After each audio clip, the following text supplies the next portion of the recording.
بسم اللہ الرحمن الرحیم۔ السلام علیکم۔ آج 13 نومبر بروز سوموار ہم بات کریں گے دو اہم ایشوز کے حوالے سے۔ نگران پنجاب حکومت کے خلاف بڑا فیصلہ سپریم کورٹ آف پاکستان کا سامنے آیا ہے، اس کی تفصیل میں آپ کے ساتھ شیئر کروں گا۔ ساتھ ہم بات کریں گے رضوانہ تشدد کیس میں اسلام آباد ہائی کورٹ میں اہم سماعت ہوئی، اس کی تفصیل بھی میں آپ کے ساتھ شیئر کروں گا۔ اور سابق چیف جسٹس اسلام آباد ہائی کورٹ انہوں نے سپریم کورٹ آف پاکستان میں ایک درخواست دائر کی ہے، اس کی تفصیل بھی میں آپ کے ساتھ شیئر کروں گا۔ سب سے پہلے میں آپ کو بتاتا چلوں کہ ایک اہم ڈیولپمنٹ سامنے آئی ہے الیکشن رولز میں ترمیم کے حوالے سے۔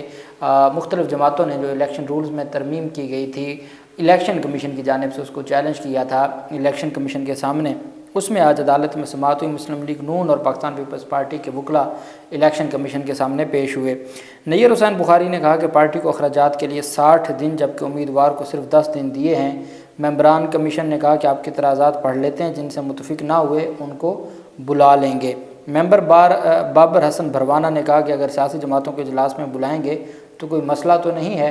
ڈی جی لا الیکشن کمیشن نے کہا کہ سیاسی جماعتوں کے ساتھ بیٹھنے میں کوئی ممانعت نہیں ہے۔ ممبر نثار دورانی نے کہا کہ ایک ہفتے کا ٹائم دیتے ہیں، ہم ان کو پڑھ لیں گے، اس کے بعد مناسب آرڈر جاری کر دیں گے۔ کیس کی سماعت 20 نومبر تک ملتوی کر دی گئی۔ اس میں آپ کو یاد ہوگا کہ مختلف طرح کے جو ترامیم ہیں وہ کی گئی تھیں، اور یہ الیکشن کمیشن نے خود اور الیکشن ایکٹ میں یہ اختیار دے دیا گیا تھا الیکشن کمیشن کو کہ وہ اپنے رولز خود بنا سکتی ہے۔ سپریم کورٹ کو اختیار واپس لے لیا گیا کہ وہ اپنے رولز خود نہیں بنا سکتی، ان کے پریکٹس اور اینڈ پروسیجر کے قوانین بھی پارلیمنٹ بنائے گی، لیکن الیکشن کمیشن کو اختیارات دیے گئے ہیں کہ الیکشن کمیشن الیکشن کے حوالے سے اپنے ذاتی معاملات یا ذاتی ایشوز کے حوالے سے نہیں جو ان کے محکمانہ، بلکہ انتخابات کے حوالے سے رولز بھی الیکشن کمیشن خود بنا سکتا ہے، اور وہ سارے کا سارے اختیارات دیے گئے تھے الیکشن کمیشن کو۔ مختلف سیاسی جماعتوں نے اس کے خلاف درخواستیں دائر کی تھیں، اور مختلف سیاسی جماعتوں نے ان معاملات کو چیلنج کیا تھا عدالتوں میں اور الیکشن کمیشن کے سامنے بھی۔ اب اس میں 20 نومبر کی تاریخ دی ہے الیکشن کمیشن نے۔ الیکشن کمیشن کا کہنا ہے کہ 20 نومبر تک ہم آپ کے جو اعتراضات، اس میں پاکستان تحریک انصاف نے سب سے زیادہ اعتراضات جمع کروائے تھے، نون لیگ کی جانب سے بھی کچھ اعتراضات تھے، اور پیپلز پارٹی کی جانب سے بھی کچھ اعتراضات جمع کروائے گئے تھے۔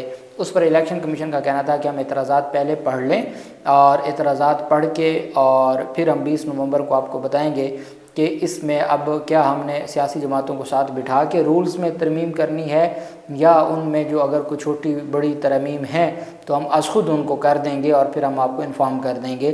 تو 20 نومبر کی تاریخ اس میں سماعت کو ملتوی کیا گیا ہے الیکشن کمیشن آف پاکستان کی جانب سے۔ دوسری جانب جو اہم پیش رفت سامنے آئی ہے وہ ہے رضوانہ تشدد کیس۔ رضوانہ تشدد کیس کے حوالے سے ایک دن پہلے سوشل میڈیا پر ایک ویڈیو وائرل ہوتی ہے اس معصوم مظلوم رضوانہ بچی کی، جس میں وہ کہتی ہیں کہ اگر ان ظالموں کو جنہوں نے میرے ساتھ یہ حشر کیا جج کی اہلیہ کو، ان کے خلاف کارروائی نہ ہوئی اور ان کو ایسے ہی چھوڑ دیا گیا یا ان کو کلین چٹ دے دی گئی تو میں خودکشی کر لوں گی۔ اس حد تک وہ بیچاری، اور اس کی حالت ابھی تک دیکھنے والی نہیں ہے۔ پتہ نہیں کیا ظلم کیا ہے، کیا ایسا تشدد کیا ہے کہ وہ آج تک جانبر نہیں ہو سکی۔ اب ایک کیس تو ان کی محکمانہ کارروائی کے حوالے سے تھا جج کے خلاف، چونکہ جج صاحب کو طلب کرتی رہی ایف آئی اے، وہ سول جج نہ گئے، عاصم حفیظ ان کا نام ہے، وہ نہ پیش ہوئے۔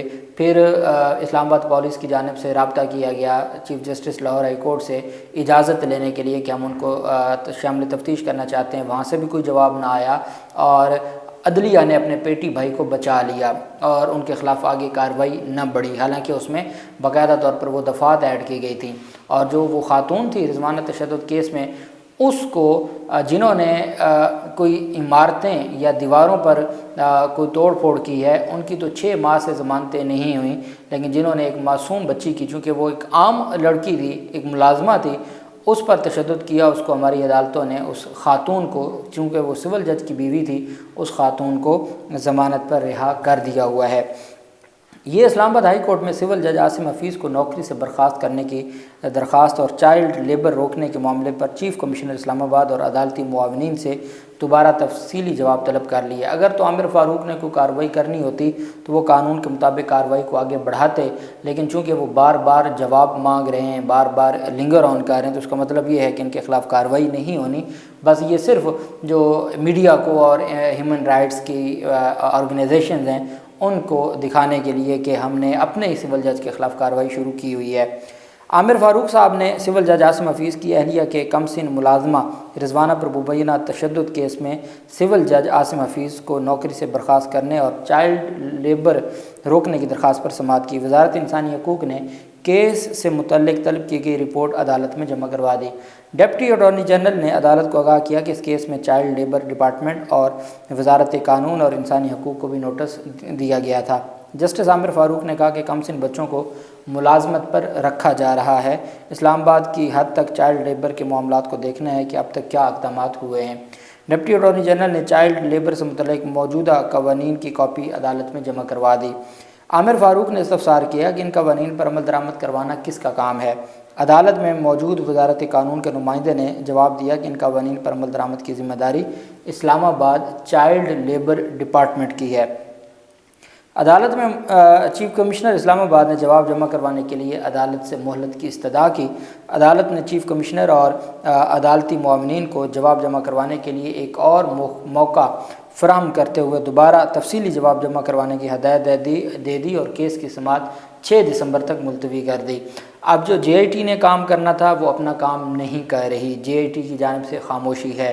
اس خاتون کو عدالتوں نے ضمانت دے دی ہے، جو سول جج کی بیوی تھی اس کو ضمانت دے دی گئی ہے۔ اس کے علاوہ جو سول جج ہیں وہ ان کو نوکری سے ہٹایا تو نہیں دیا گیا، لیکن ان کو کہا گیا تھا کہ وہ ہائی کورٹ میں رپورٹ کریں، اور دوسری جانب ان کو کہا گیا تھا، نوٹس جاری کیے گئے تھے کہ آپ شامل تفتیش ہوں، لیکن سول جج آج تک شامل تفتیش نہیں ہوئے، اور ہماری عدلیہ کی جانب سے بھی اس سارے معاملے پر تعاون نہیں کیا گیا کہ ہماری جو سینئر عدلیہ ہے وہ اس معاملے پر ایکشن لیتی اور وہ سول جج کو کہتی کہ وہ جا کے شامل تفتیش ہوں، چونکہ اگر تو معاملہ صرف تشدد کی حد تک الزام عاصم حفیظ کی بیوی پر ہے، تو عاصم حفیظ جو جج ہیں جنہوں نے عوام کو ریلیف دینا ہے یا عوام کو انصاف دینا ہے، ان کے اپنے گھر چائلڈ لیبر قانون کی خلاف ورزیاں یا دھجیاں اڑائی جا رہی ہیں، اور ان کے گھر ایک بچی کو تشدد کا نشانہ، کوئی ایک دن تو یہ سارا تشدد نہیں ہوا کہ وہ آج تک بچی جاں بر نہ ہو سکی، تو یہ تو اس کا مطلب ہے کہ وہ تشدد ہوتا رہا، کئی مہینے ہوتا رہا، اور کیا جج صاحب کو پتہ نہیں تھا کہ ان کے گھر میں کیا ہو رہا ہے؟ تو یہ ساری چیزیں ہیں جو میں سمجھتا ہوں کہ ہمارے عدلیہ کی ذمہ داری بنتی ہے کہ وہ ان معاملات کو دیکھے۔ دوسری جانب ایک اہم ڈیولپمنٹ سامنے آئی ہے۔ کانسٹیٹیوشن پٹیشن نمبر ہے 76/2018 اور Shaukat Aziz Siddiqui versus federation of Pakistan, application for early hearing, یہ دی گئی ہے جو شوکت عزیز صدیقی کی جانب سے۔ آپ جانتے ہیں کہ عمر عطا بندیال کے دور میں تو بار بار ایک ہی بات کی جاتی تھی کہ جی آپ نے جو بھی ہے شوکت عزیز صدیقی کی اپیلوں کو سماعت کے لیے مقرر نہیں کیا جاتا، وہ پینڈنگ ہیں، حالانکہ ان کے دور میں کافی سماعتیں ہو چکی ہیں عمر عطا بندیال کے۔ 17 ستمبر سے لے کے 2 مہینے ہونے والے ہیں تقریباً، اور قاضی فیاض عیسیٰ نے ان اپیلوں کو، اور یہ 2018 کی درخواست ہے، 2018 میں درخواست دائر کی تھی، تو 2019 اور 2021 کی درخواستوں پر تو قاضی فیاض عیسیٰ صاحب کی جانب سے سوال اٹھایا جا رہا ہے کہ ان کو کیوں نہیں سماعت کے لیے مقرر کیا گیا، لیکن 2018 کی جو پٹیشن ہے وہ آج تک پینڈنگ ہے۔ یہی وجہ ہے کہ ان کی جانب سے کہا گیا ہے کہ ہر صورت مجھے ریلیف دیا جائے، اور ارلی ہیئرنگ کی درخواست دی ہے۔ انہوں نے کہا جی کہ یہ جو درخواست ہے یہ 2018 سے پینڈنگ ہے، مہربانی کر کے مجھے ریلیف دیں، اور اس کو یہ جو ہفتہ شروع ہو گیا 13 نومبر سے، اس ہفتے میں سماعت کے لیے مقرر کیا جائے۔ ابھی تک تو عدالت کی جانب سے اس معاملے پر ان کو کوئی ریلیف نہیں ملا، ابھی تک تو ان کی جو درخواست ہے وہ سماعت کے لیے مقرر نہیں ہوئی۔ انہوں نے کہا کہ میرے کیس کی آخری سماعت 12 جون 2022 کو ہوئی تھی۔ اس کیس میں میرے بنیادی انسانی حقوق جڑے ہوئے ہیں۔ رواں عدالتی ہفتے میں میرا کیس سماعت کے لیے مقرر کیا جائے اور بطور جج اسلام آباد ہائی کورٹ برطرفی کا نوٹیفیکیشن کالعدم قرار دیا جائے، تاکہ ان کے جو اب وہ ان کی عمر گزر چکی ہے، اب وہ جج تو نہیں ہو سکتے، لیکن کم از کم ان کی جو پینشن ہے، مراعات ہیں سابق جج کی، وہ ان کو ملنی چاہیے۔ اس مقصد کے لیے جون 2022 میں لاسٹ ڈیٹ آف ہیئرنگ تھی، اور اب نومبر 2023 آ گیا اور آج تک ایک سابق جج کا کیس نہیں لگا۔ آپ اندازہ لگائیں وہاں شریفوں کے ساتھ کیا ہوتا ہوگا، غریب لوگوں کے ساتھ کیا ہوتا ہوگا۔ شریفوں سے مراد شریف خاندان نہیں، عوام کی بات کر رہا ہوں کہ وہاں عوام کے ساتھ کیا سلوک ہوتا ہوگا، جہاں ایک سابق جج 1.5 سال ہو گئے اپنا کیس نہیں لگوا سکے، اور اب بھی کیس جو معزز عدالت نے خود نہیں لگایا، بلکہ اب بھی جو کیس ہے وہ لگوانا پڑا ہے، اس کے لیے درخواست دینی پڑی ہے جج صاحب کو۔